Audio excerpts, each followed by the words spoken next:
आज चाहिँ स्कुल जानुपर्ने छ सोमबार हो। म चाहिँ दारी सारी काटेर टक्क कस्तो देखिएँ आज खास दारी काटेँ। अब कपाल चाहिँ काट्दिनँ, अलिक पछि काट्छु। अब जाने हो। अब हाम्रो रुमबाट देखिने भ्यू चाहिँ यस्तो छ गाइजहरू। आजको भ्यू हेर्नुहोस्। भनेपछि बच्चाहरू आइसके कराउँ देखाउनु उताबाट। बस्नु त यस्तो ठाउँमा हो, रमाइलो हुँदा नि पिसफुल। भन्ने दिमाग हुन्छ क्या खास भन्यो भने। अब यो कालो लान्छु किन भन्दाखेरि कालो मेरो फेभरेट हो, जहिले सिकेको फेभरेट भन्यो कालो हो। अब हाम्रो ड्रेस, स्कुलको ड्रेस चाहिँ यस्तो छ हेर्नुहोस्। निलो सर्ट लाउनु पऱ्यो टक्क लाएर। अब यहाँ नेपालमा बसेर गाउँमा पढाउँदा कस्तो अनुभव हुन्छ होला भन्ने जान्न मन लाग्छ भने तपाईँहरूलाई प्लिज कमेन्ट गर्नुहोस् है। कमेन्ट गर्नुहोस्, म चाहिँ एक्सप्लेन गरिदिन्छु, बबाल एक्सप्लेन गरिदिन्छु। विदेश बसेर हुनसक्छ नि त। ओहो त्यो गाउँको सुन्दरता, हाहाहा त्यस्तो ठाउँमा पढाउन पाएँ अथवा बस्न पाएँ भन्ने तपाईँलाई लाग्छ भने चाहिँ प्लिज होइन म तपाईँलाई एक्सप्लेन गर्छु के छ यहाँ कुरो। यहाँ म यति ढिलो मान्छे हो कि तपाईँले सोच्नै सक्नुहुन्न क्या। सबभन्दा ढिलो जाने भनेको टिचर मध्येको म हो। हेर्नुहोस्, त्यही भएर आज चाँडो जान्छु भनौँ, आज चाँडो जान्छु भनौँ, जहिले ढिलो हुन्छ। त्यही भएर आज अझ झन् चाँडो गर्दैछु म।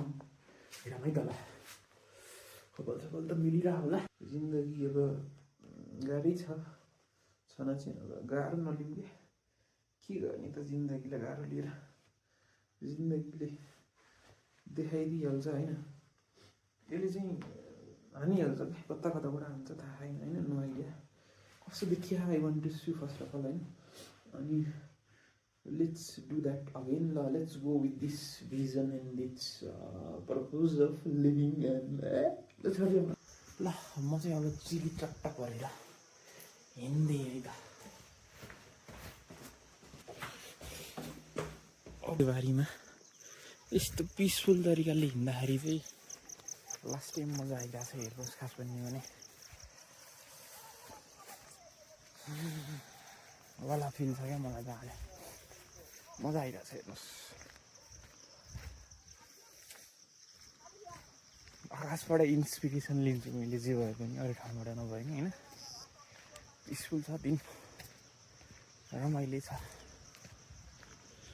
यस्तो ठाउँबाट हामी हिँड्दैछ मजाले। गाउँघरका मान्छेहरू चाहिँ अब खेत रोपाइमा व्यस्त छन्। हिजो आज पानी पनि ठिकै परिरहेछ। कोदो खेत रोपाइ चलिरहेछ रेसाको गाउँतिर। हेर्नुहोस्, अब ठाउँ चाहिँ यस्तो छ। अनि क्यामेराले पनि राम्रै देखाइरहेको आज के भएको होइन। यसरी हिँड्दैछु म। यताको भ्यू हेर्नु भने तपाईँ पागल हुनुहुन्छ साथीहरू। त्यही भएर नहेर्नुहोस् कि यस्तो भ्यूबाट म तपाईँलाई भिडियो बनाएर देखाइरहेको छु कि। यो ठाउँमा आउँदाखेरि चाहिँ मैले थुक्क यार यो जाने आउने प्रोसेसमा, स्कुल जाने आउने प्रोसेसमा मैले यो ठाउँलाई शान्त भएर एकछिन पिसफुल भएर अब्जर्भै गर्न सकेको छैन यार। एकछिन पनि मलाई टाइम मिल्दैन क्या यो ब्युटीको चाहिँ मजा लिने। हतारै भइरहेको हुन्छ क्या यो गाउँमै बसे पनि। यो हेर्न पनि पाइरहेको हुन्न क्या मैले खास। That is the regret I feel के।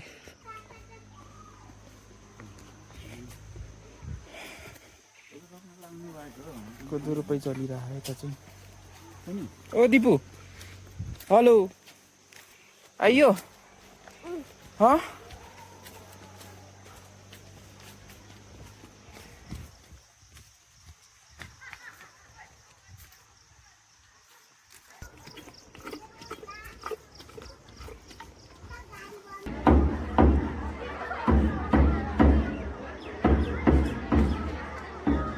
नि गेट चाहिँ यो मेरो खास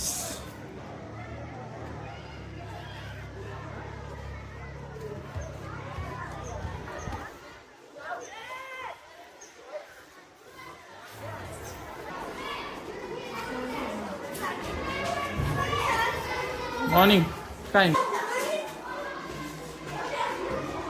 टक्क को अर्जुन रिजल उपस्थित गएको छ।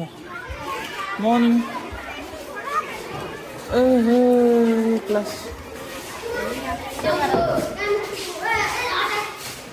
अझ अझ अझ अझ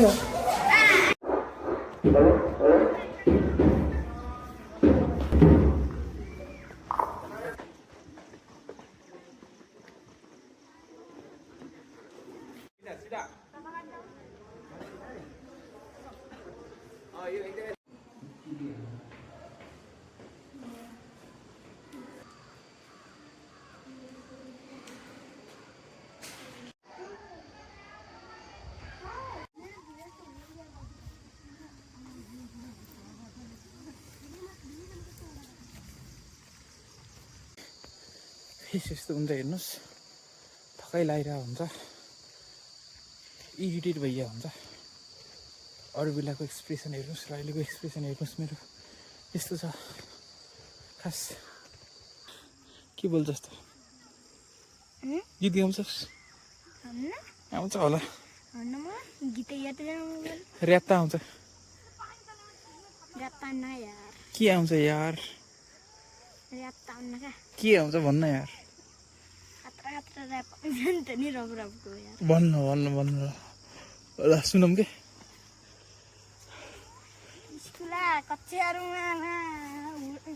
कक्षाका केटाहरूलाई भने पनि कस्तो मार्छ नि भनेर एउटा ऱ्याप गाइदियो नि त, एउटा ऱ्याप के?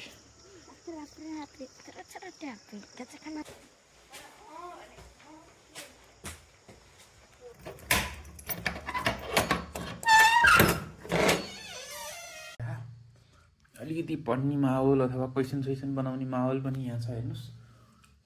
धेरै अरू केही छैन। खाना खाने हो अब। खाना खाइसकेपछि चाहिँ कति बज्यो? 7:30 जति भयो होला। अरूको बजारको स्थिति कस्तो छ?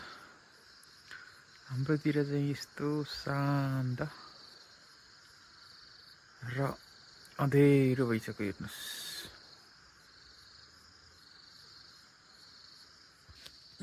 के गर्ने हुन्छ यो टाइममा चाहिँ होइन? 7:30 8 बजेको टाइममा चाहिँ बजार सजारतिर भएको भए चाहिँ यसो साथीभाइ भेट्ने, गफ गर्ने, चियासी खाएर निस्किने टाइम हो नि त बजारमा।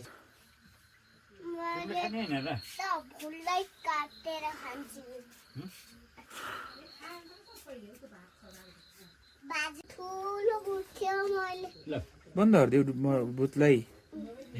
ए अब कहाँ जान्छ त त्यो? अब कहिले निस्किन्छ त्यो?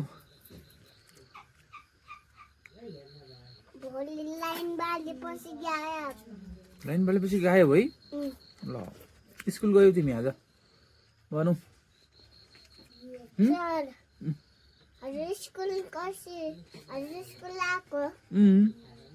देखेनौ? मैले पढाएको थिएँ ठुलो दिदीहरूलाई, दाइहरूलाई। 9 10 कसरी? भोलि हेर्न है।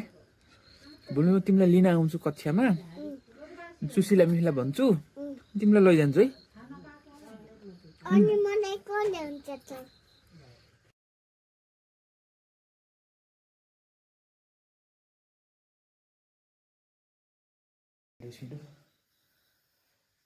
अब के गर्ने थाहा छैन, थकित भइसक्यो। अब चाहिँ खाँदा गर्दाखेरि चाहिँ के गर्ने होला यार? नो आइडिया फिट आउँछ होइन। सुत्ने हो कि अब मजाले सुत्ने हो कि जस्तो पनि लागिरहेको। दुखिरहेको छ यार यो अपरेसन गरेको ठाउँ चाहिँ अलिअलि छ। टिकटकमै मेरा आफ्नै पुराना भिडियोजहरू हेरेर वेस्ट गर्दै सक्सेसफुल्ली वेस्टेड माई टाइम होइन। अब चाहिँ 10 बज्न लागिसक्यो। अब थकाइ पनि निद पनि लाउने प्रोसेस चल्दैछ हेर्नुहोस्। त्यही पनि अब के गर्ने पनि बाहिर एकदमै धेरै शान्त भइसक्यो होइन।